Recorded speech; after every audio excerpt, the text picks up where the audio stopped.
Hello and welcome to the Commander's Quarters, your Magic the Gathering source that helps you command your budget. This show and episodes like this one are possible thanks to viewers like you. If you're looking for an easy way to help support this show, make sure that you like, share, and subscribe. Also, hit that bell notification icon so you don't miss any new episodes. You can also go check out our playmats and other merchandise at thecommandersquarters.com. We also have a ton of brand new t-shirt designs in stock, so make sure you check out those as well. Another easy way to support this show is with our TCG Player affiliate links. So whether you're buying a deck or individual cards, you can use this general link right here or one in the description. And the final way that you can support this show is by supporting us directly by becoming a patron. There are many benefits to being a patron, and I truly couldn't do this without all of their support. Hey everyone, Mitch coming in for the Commander's Quarters studio. Welcome to the show. Just a heads up, I had to change my recording setup for today and maybe for some future episodes as well, so I might sound just a bit different. So spoiler season continues on week 2, or okay, I guess I should say it's like week 3 or 4 or 5 at this point, but the official spoiler season for Kamigawa Neon Dynasty, this is week 2, and what a start it has been. This morning we got to see Mech Titan Core, and it is official, the Megazord is finally here in Magic, and this very well might be one of the coolest cards of all time. But we also saw another potential spoiler with a very cool card with Nashi, Moon Sage's Scion, and let's just say that Nashi helps you cast things for free. Well, okay, there's a price, but it's free. But the hits just keep coming because we also just got a brand new Saga that says you lose the game. Or okay, it says those words on it. Someone loses the game with this Saga. To find out exactly what I mean by this, let's jump into it.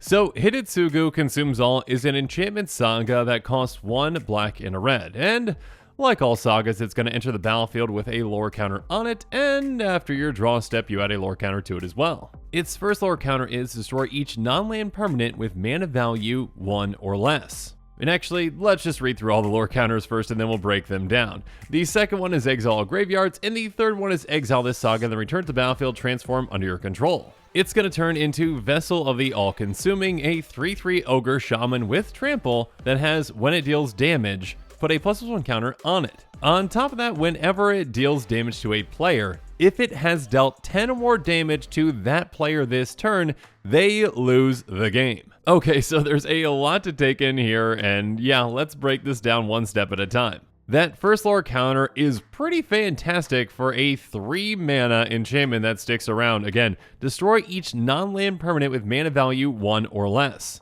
You actually might be surprised how many things that this actually hits. I mean, first of all, notably, Soul Ring. If your opponent happens to have a Soul Ring in play, they're going to have to say goodbye to that with this 3 mana enchantment board wipe. And obviously, and perhaps more importantly, in certain metas on top of that, this also takes out tokens. So if you're playing against your friend's token deck, well, their board is going to go bye-bye for, again, just the low price of 3 mana. On top of that, if you're playing against graveyard decks, that second lore counter can come in huge as well, exiling all graveyards. Though, notably, make sure you keep in mind that that hits yours as well, which can be very important. And we'll talk about a potential commander that might want this card, but also might not want this card because of that. That being said, again, these first 2 lore counters can be very effective against certain types of decks, and yeah, I mean, that's just a good amount of value. But the real fun part about this card, again, comes with that third lore counter. When you exile, then return to the battlefield transformed under your control. Because again, it comes back as that 3/3 with Trample that keeps getting more and more counters when it deals damage, and keep in mind, it doesn't say deals combat damage, and we'll talk about that here in a bit, nor does it say what we have to deal damage to. Regardless, again, let's read that last part because it's worded very specifically. When Vessel of the All-Consuming deals damage to a player, if it has dealt 10 or more damage to that player this turn, they lose the game. So if you are able to deal damage multiple times or in multiple ways to a player, and the total amount of damage dealt to that player in that turn is 10 or more, that player loses the game, no matter what their life total is at. So in a way, it's kind of like very specific infect for one specific card and in one specific turn. Okay, maybe not like Infect at all, but yeah, definitely an interesting alternative loss condition, or, I mean, kind of like an alternative win condition. If you can do this to 3 separate players, obviously, you can take everyone out with this one card. And actually, if you're set up properly, this can be pretty achievable, and actually, there are some things that you can do with this card that can be pretty unexpected. So right away, the first kinds of cards that came to my mind were extra combat spells, because again, it cares about the total amount of damage dealt in one turn, not necessarily one combat or at one time. So a card like Relentless Assault can really help you. It says, untap all creatures that attack this turn after this main phase or traditional combat phase, followed by traditional main phase. Basically a really long way of saying you get an extra combat. And again, extra combats can help you out in multiple ways with this card. Again, when it deals damage, you get a counter on it. So by getting an extra combat, you get more opportunities to deal more damage to get another counter on it. So if, say, you already have 2 counters on it, then you have it deal 5 damage to an opponent, then you can get an extra combat, swing again, and yeah, I mean, it's going to hit for 6 next time, so, you know, that's great. But 11 damage in total will take that player out, and yet you get another counter on it. So again, even an extra combat spell like Seize the Day could be very effective. It says, untap target creature. After this main phase, there's an extra combat phase, while additional main phase, and it's got flashback for 2 in a red. So yeah, even just with this one and the Vessel, if you've got enough mana,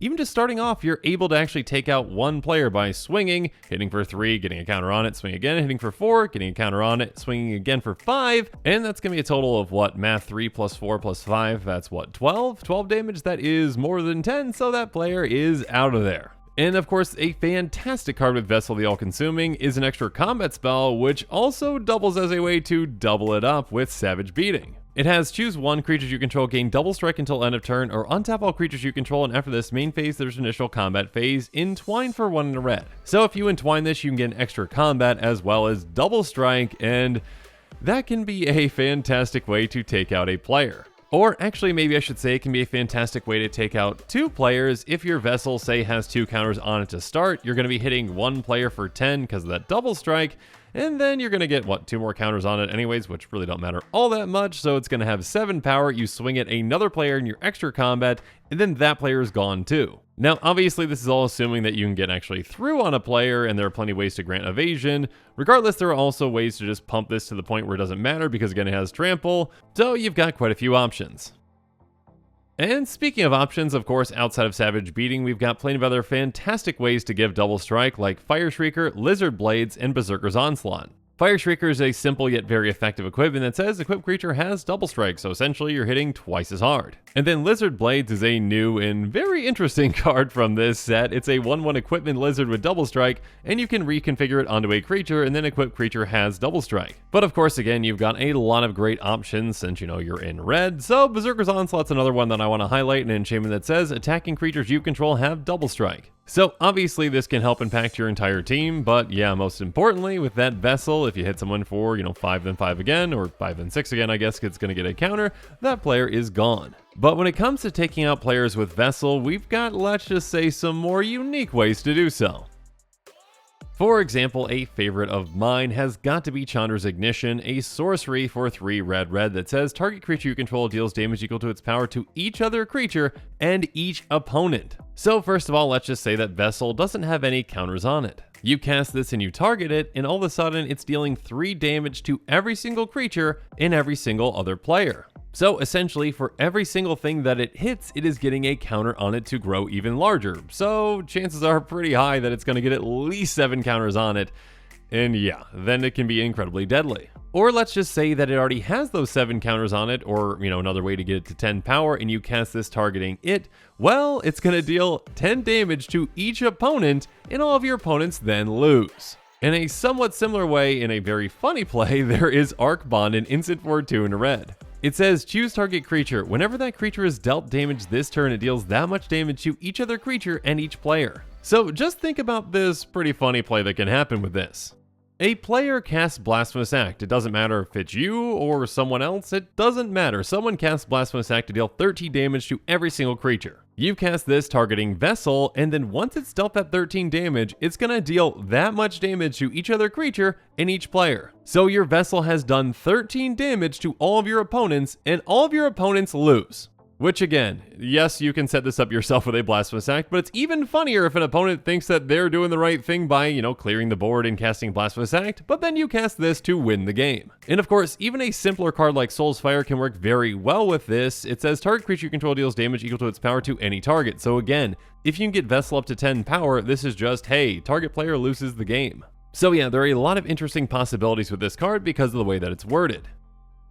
And of course, outside of, getting counters on Vessel, there are plenty of ways to effectively pump it with things like, Imperial Plate or Blackblade Forge or even Helm of the Gods, though again, be careful when it comes to having 1 mana or less permanents in play. Non-land permanents, I should say. Imperial Plate says equipped creature gets +1/+1 for each card in your hand. So yeah, if you've got a full grip that's already +7/+7, then you just need 1 more counter on this, and then yeah, that's just a one-shot kill. Speaking of which, Blackblade Reforged says equipped creature gets +1/+1 for each land you control, so if you've got, 7 or more lands, that also gets it to 10. And if you've got this Saga in an enchantment deck, and you also have Helm of the Gods in there, well, it's going to get +1/+1 for each enchantment you control, which can be a ton. So again, plenty of options to pump this in various ways. That being said, one commander that I kind of mentioned earlier that might want to consider this card, but also might not want to, is Genn Arcanum Weaver. Now, Genn is definitely one of the more popular commanders for Saga Tribal. He has pay red, white, black, tap, sacrifice an enchantment, return target enchantment card from your graveyard to the battlefield. So this commander is fantastic at getting sagas into your graveyard and back out, and graveyard and back out again and again and again to kind of, reset those lore counters and get more of those triggers. And obviously with this set, we're getting more and more sagas, so Genn has more and more options for that deck. But again, with this specific saga, though it can have a big upside, it also has a massive downside for this deck with its second lore counter exiling all graveyards, not just your opponents, all graveyards. So yeah, I think at the end of the day, Genn decks are probably going to err on the side of caution and not include it, though again, it does have high upside and can be a lot of fun.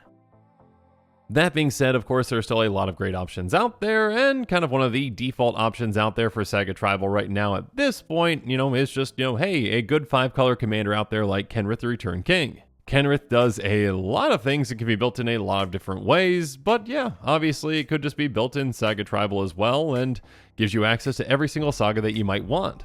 Though again, keep in mind that Kenrith's last ability, pay for 4 and a black, put target creature card from a graveyard on the battlefield under its owner's control, that again does get hosed just a little bit, by that second lore counter, and by just a little bit, I mean, completely once it, hits that second lore counter. That being said, if you're not building a Kenrith deck, again, around bringing creatures back from your graveyard into play, and you're just focusing on sagas, yeah, it can be a great option. Regardless, now as this episode is coming to a close, it's time for me to give you my final thoughts on Hidetsugu Consumes All / Vessel of the All-Consuming. This is a really interesting and unique card, again, that does have some, pretty good effects on the front side, again, as long as you're not, building your deck around tokens or things that have mana value 1 or less, or around your own graveyard. It can hate on those kinds of decks, which your opponents might have. And on the backside, you've got that very interesting alternative loss condition, or alternative win, whatever you want to call it when it comes to taking opponents out with one of these kinds of cards. And yeah, you can do some very interesting and unique things with this. But for more interesting and unique cards from Kamigawa Neon Dynasty, make sure that you're staying tuned to this channel for more spoilers and quick takes. And with that, the show is coming to a close, so it's my turn to hear from you. So in the comments below, let me know your thoughts on this episode are, and as always, thanks again and have a good one.